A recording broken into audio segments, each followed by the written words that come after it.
Je bénis ton nom, Père, pour ce jour, pour ce moment, pour ce temps. Je bénis ton nom pour chaque personne qui se connecte à ce message. Puisse ta grâce, ta faveur, tes bontés remplir, combler leur vie, leurs besoins. Et je prie, Père, que tu puisses éclairer les yeux de nos cœurs au travers de ce message. Que nous puissions croire dans ta connaissance et fortifier par ta puissance glorieuse pour porter du fruit en toutes sortes de bonnes œuvres pour la gloire de ton nom. Père, au nom de Jésus-Christ, je le demande que ceux et celles qui ne le connaissent pas encore puissent être convaincus dans leur cœur par le Saint-Esprit au travers de ce message et qu'ils puissent donner leur vie au Seigneur et le confesser comme leur Seigneur et Sauveur personnel. Au nom de Jésus-Christ, je le demande, Père. Je bénis ton nom déjà. Je te donne déjà toute la gloire, Père, au nom de Jésus-Christ. Amen. Alors, bienvenue à tous et toutes. Bienvenue à ce partage aujourd'hui. Un court message, une courte exhortation que je veux partager avec vous et dont le titre s'intitule « Car Dieu était en Christ ». Car Dieu était en Christ. Pourquoi ce titre aujourd'hui? Je discute avec tellement de personnes qui, à leur manière, essaient de croire au Seigneur, de croire en Christ, mais à leur manière, pas comme la Bible, la parole de Dieu le révèle, nous le montre, non, mais à leur manière. Ainsi, certains vont le considérer comme un sage, comme un leader, le plus grand leader, comme certains se plaisent à l'appeler, le plus grand maître de tous les temps, ou le plus grand philosophe qui ait existé. Bref, chacun y va dans sa logique, dans son raisonnement. Mais ce n'est pas ça qui est la vérité. Ce ne sont pas nos raisonnements, ni nos manières de voir les choses, ni nos croyances. Non, qui est la vérité. La parole de Dieu est vérité. La bonne nouvelle de l'évangile de Christ est la vérité. Amen. Christ est la vérité parce qu'il est lui-même la parole vivante. Amen. Et en commençant, je vais partager avec vous quelques versets de la Bible, quelques versets de la parole de Dieu. On va commencer par 2 Corinthiens, le chapitre 5, le verset 19, qui nous dit « Car Dieu était en Christ, réconciliant le monde avec lui-même et n'imputant point aux hommes leurs offenses. Et il a mis en nous la parole de la réconciliation. » Alors, ce que je veux, le point sur lequel nous voulons focaliser à travers ce message, cette exhortation, c'est vraiment car Dieu était en Christ, réconciliant le monde avec lui-même. Nous comprenons déjà que ce n'est qu'en Christ. Dieu était en Christ. Il n'était pas en quelque d'autre. Il n'y a dans aucun autre livre, rien d'autre. Dans tous les cas, la seule vérité, le seul livre qui soit le livre que je recommande à tout être vivant sur cette terre, c'est la bonne nouvelle de Jésus-Christ. C'est la Bible et rien d'autre. Et dans aucun autre, on a ces révélations, on a ces déclarations de Dieu. Parce que c'est Dieu lui-même, il dit Dieu était en Christ, réconciliant le monde avec lui-même. Nous comprenons déjà qu'il n'y a aucun autre chemin pour aller à Dieu. Aucun autre, parce que Dieu était en Christ et le faisait lui-même en Christ, réconciliant le monde du nord au sud, de l'est à l'ouest, jusqu'aux extrémités de la terre. Il les réconcilie avec lui-même en Christ.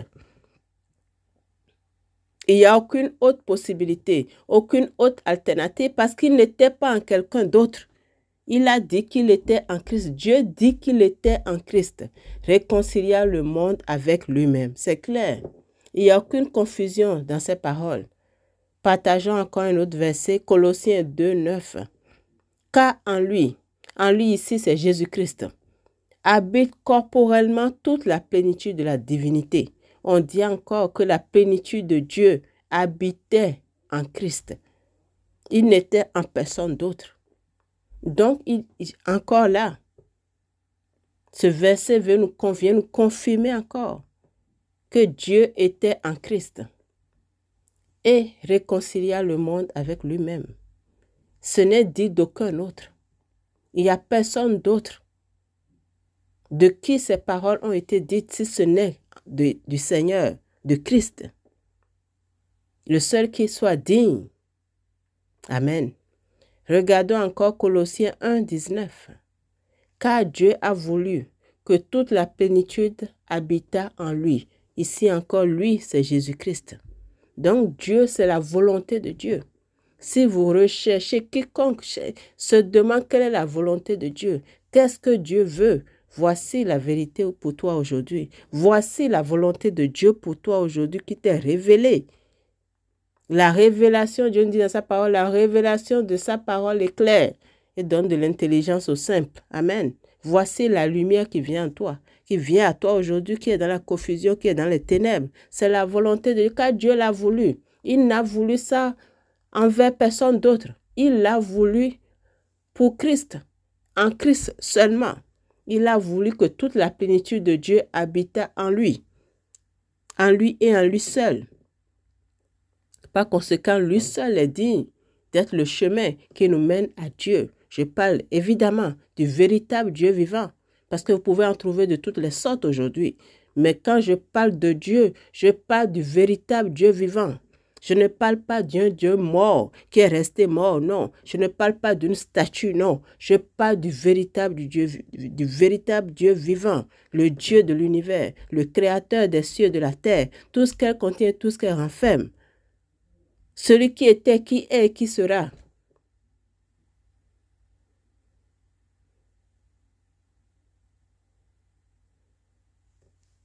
Amen.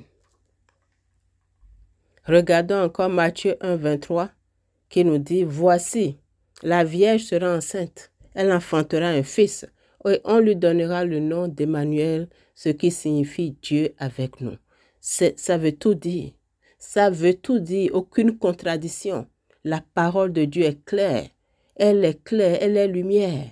Il n'y a pas de confusion, parce qu'elle est lumière, elle est claire, et elle est claire. Amen. Elle est limpide. Il n'y a pas de contradiction, il n'y a pas de confusion possible dans la parole. La véritable, évidemment. Regardons encore Jean 10, 30. Ça, c'est le Seigneur Jésus-Christ lui-même qui parle, qui dit, « Moi et le Père, nous sommes un. » Et il parle de Dieu le Père, évidemment. Il est Dieu lui-même. Amen. Alors, personne ne peut ramener le Seigneur Jésus-Christ à un autre niveau quelconque. Non, il n'est pas un sage parmi les autres. Il n'est pas tout ce que les uns les autres veulent lui donner comme nom. Non, il est Dieu. Oui, il est Dieu, comme nous l'avons vu dans plusieurs versets précédents. Dieu avec nous. Amen. Emmanuel. Dieu a voulu que la plénitude de sa divinité habitât en lui. Dieu était en Christ. Donc non, il n'est pas comme les autres. Nul ne lui est égal, nul ne lui est semblable. Il ne peut se comparer à aucun autre parce qu'il est Dieu. Moi et le Père, nous sommes un, comme il dit dans Jean 10, 30. Alors prenez garde que personne ne fasse de vous sa proie, par la philosophie ou par une vaine tromperie. Et vous-même, ne vous enfargez pas dans vos vaines pensées, vous appuyant sur des traditions des hommes, sur des rudiments du monde, et non sur la vérité, Jésus-Christ. Amen. Dieu nous dit dans sa parole, dans Psaume 119, 130, « La révélation de tes paroles est claire, elle donne de l'intelligence aux simples. » Alors recevez la révélation de la parole de Dieu, vous éclairant ce soir, vous sortant des ténèbres, vous révélant le véritable Dieu vivant, celui qui est au siècle des siècles. Je suis celui qui suis. Amen.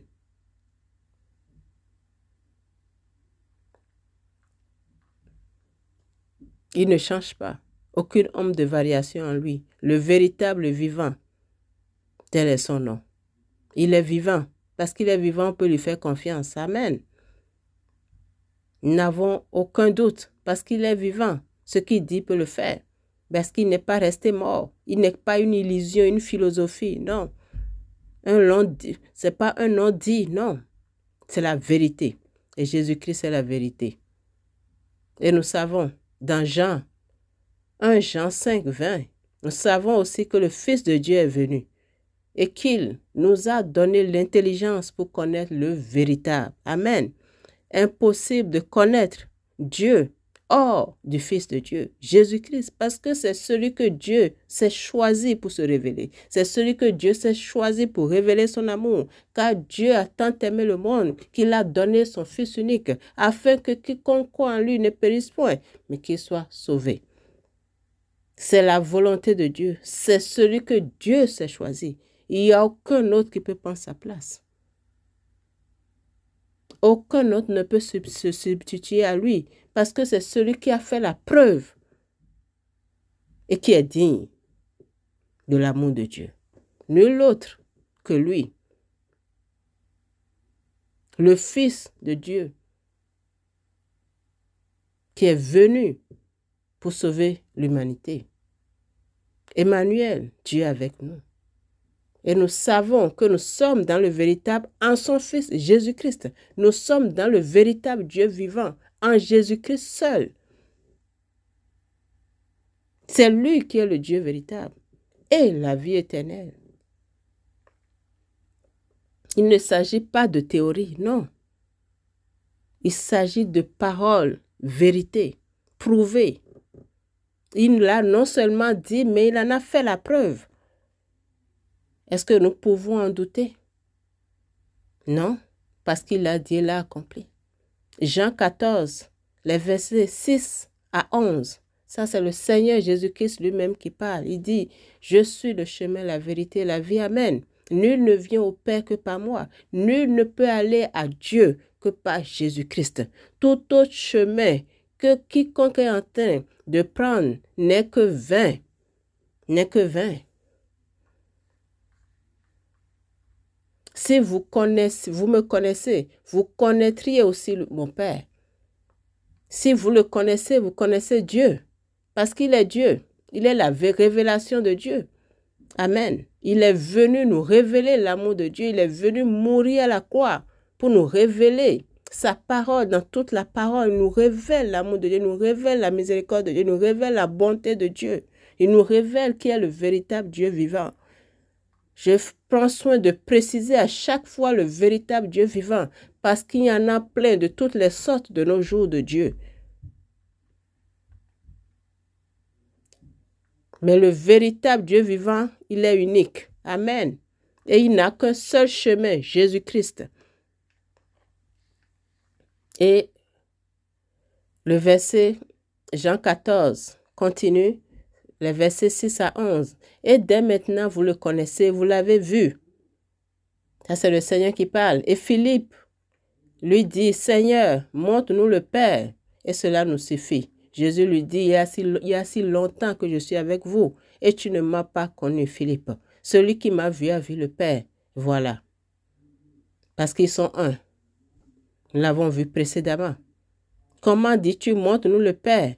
Ne crois-tu pas que je suis dans le Père et que le Père est en moi? Parce que Dieu était en Christ, réconciliant le monde avec lui-même. Amen. La parole de Dieu est limpide, elle ne se contredit pas. Les paroles que je vous ai dites, je ne les dis pas de moi-même. Et le Père qui demeure en moi, c'est lui qui fait ses œuvres. Croyez-moi, je suis dans le Père et le Père est en moi. Croyez au moins à cause de ses œuvres. Amen. Si vous ne croyez pas ce qu'il dit, croyez au moins à cause de ce qu'il a fait, à cause de son œuvre achevée à la croix pour l'humanité, à cause de son sacrifice à la croix pour l'humanité. Il est venu mourir pour l'humanité. C'est le seul qui soit venu sur cette terre pour mourir, c'est-à-dire il est venu dans le but de sauver l'humanité, de mourir à la croix pour l'humanité, aucun autre. Il est venu, il savait qu'il est juste venu pour ça. Avez-vous quelqu'un d'autre qui est juste venu mourir à la croix pour l'humanité? Non. Le seul. Si vous ne le croyez pas, croyez au moins à cause de son œuvre, à cause de ce qu'il a accompli à la croix, à cause de son sang versé pour l'humanité. À cause de son corps meurtri pour l'humanité, brisé pour l'humanité, pour le péché de l'humanité. De ce qu'il est venu nous sauver, venu racheter l'humanité. Nul ne peut aller au Père hors du Seigneur, hors de Christ. Nul. Toute autre chose est vain. Vain effort, vain sacrifice, pure perte de temps. Parce qu'il est le seul chemin. Il est le chemin. Parce que Dieu était en Christ. Il n'était en aucun autre. Citez qui vous voulez. Dieu n'était pas en eux. Ils n'étaient pas eux-mêmes. Mais Dieu était en Christ. Et si vous ne croyez pas à cause de ça, croyez au moins à cause de son œuvre achevée à la croix pour l'humanité, pour toi, pour moi.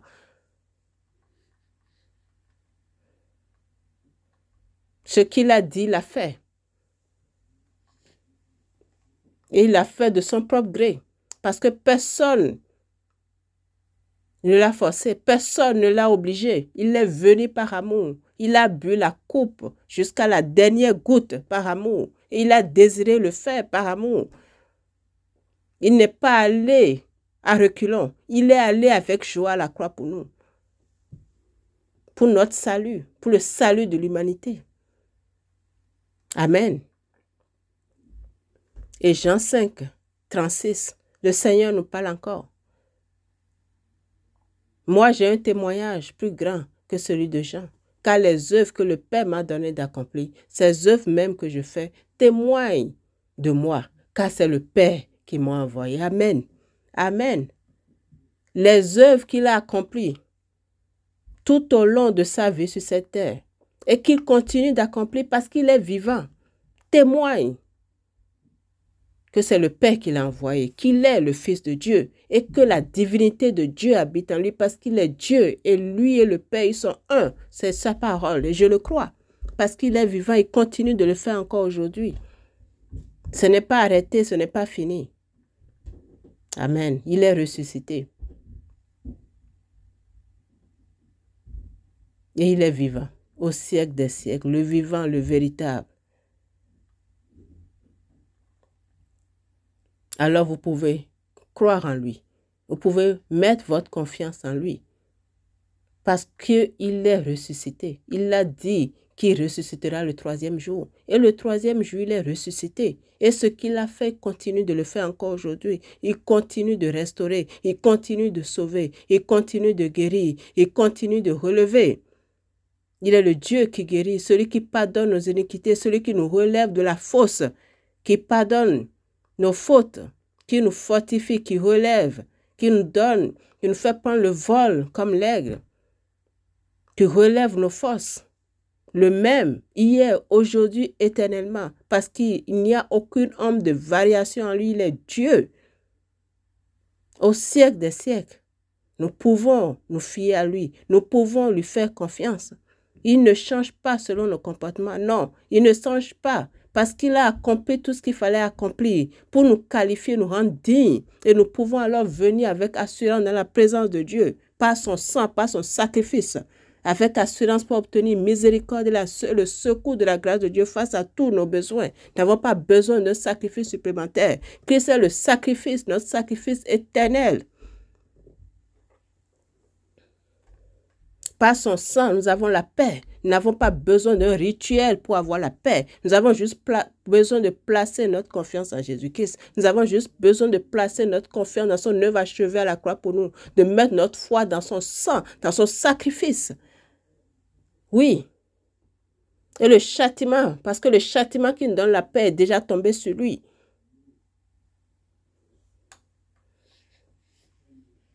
Et comme je l'ai dit, nous pouvons le croire. Parce qu'il est vivant. Ce qu'il a dit, il le fait encore aujourd'hui. Ce qu'il a fait, il l'accomplit encore aujourd'hui. Aujourd'hui, en 2023, il fait encore les mêmes choses parce qu'il ne change pas.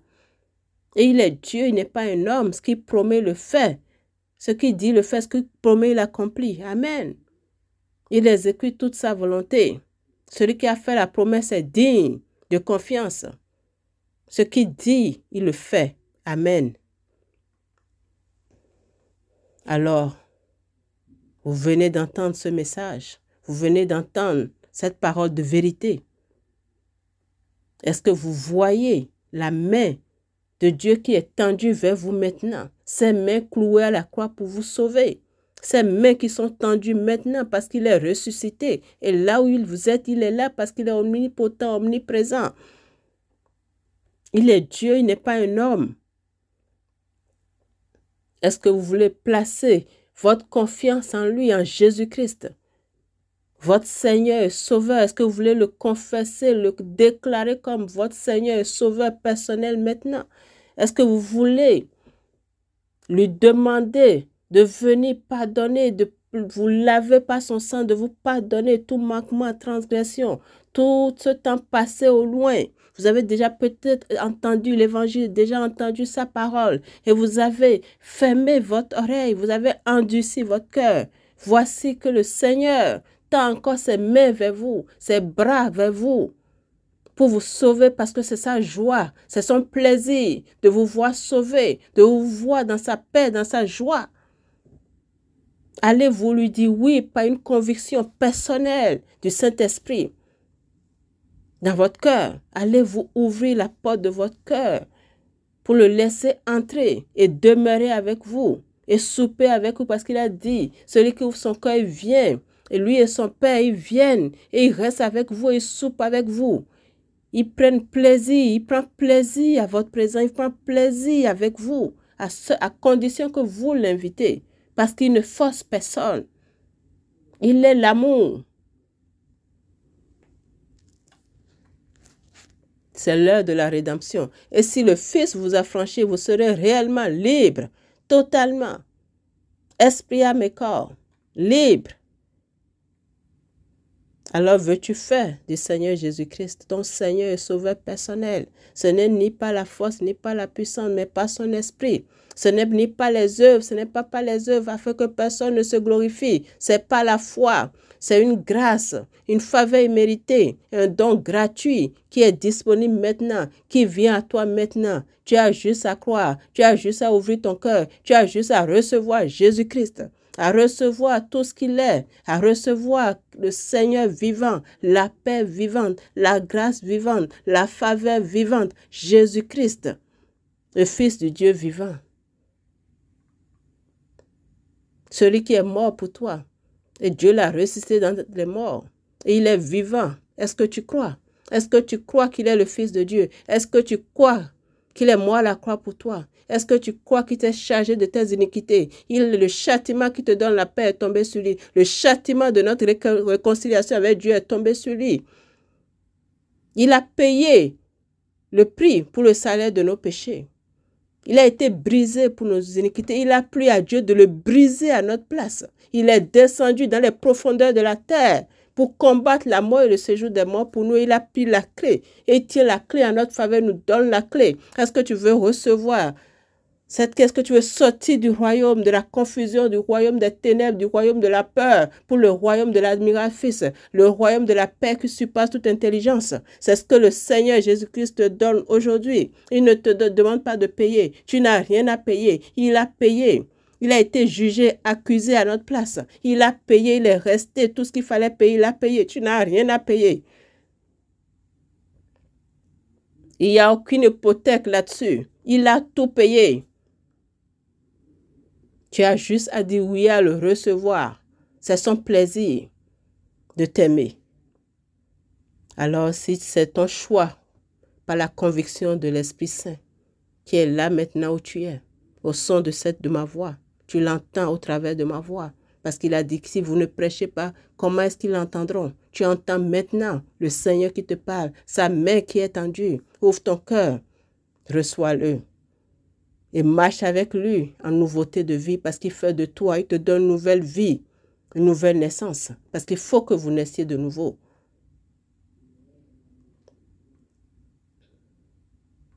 Alors si tu crois, dis-lui, confesse-le comme ton Seigneur et Sauveur personnel maintenant, de ta propre bouche, parce que c'est en croyant du cœur, en confessant de la bouche qu'on parvient au salut. En croyant du cœur, on parvient à la justice. Alors tu dois le faire personnellement avec ta propre bouche, parce que tu crois du fond de ton cœur et lui dis parce qu'il est là et veut l'entendre de ta propre bouche. Alors place ta confiance en lui et confesse-le comme ton Seigneur et Sauveur. Et alors, il te donne cette nouvelle naissance pour marcher avec lui, grandir dans sa connaissance. Et il sauve ton âme. Amen. Alors, merci Seigneur. Merci pour tous ceux et celles qui placent leur confiance en toi ce soir, maintenant. Que ta grâce, ta faveur les accompagne. Seigneur Jésus, couvre-les de ton précieux sang. Préserve-les de tout ce qui va venir contre eux et qu'ils puissent croire dans ta connaissance et fortifiés par ta puissance glorieuse. Que les yeux de leur cœur s'ouvrent pour voir, pour te connaître chaque jour davantage. Au nom de Jésus. Amen. Merci, merveilleux Saint-Esprit, pour ton œuvre, ton ministère dans la vie de chacun et chacune. Au nom de Jésus-Christ. Amen. Merci, Père. Alors, que le Seigneur vous garde, qu'il vous bénisse, vous et vos familles, et qu'il vous garde, qu'il vous préserve de tout danger, de tout malheur, de toute puissance des ténèbres, et qu'il fasse, lui, sa face sur vous, qu'il vous soit favorable, vous accorde sa paix, sa plénitude. Amen. Je vous dis à très bientôt, par la grâce du Seigneur. Amen. Bye bye.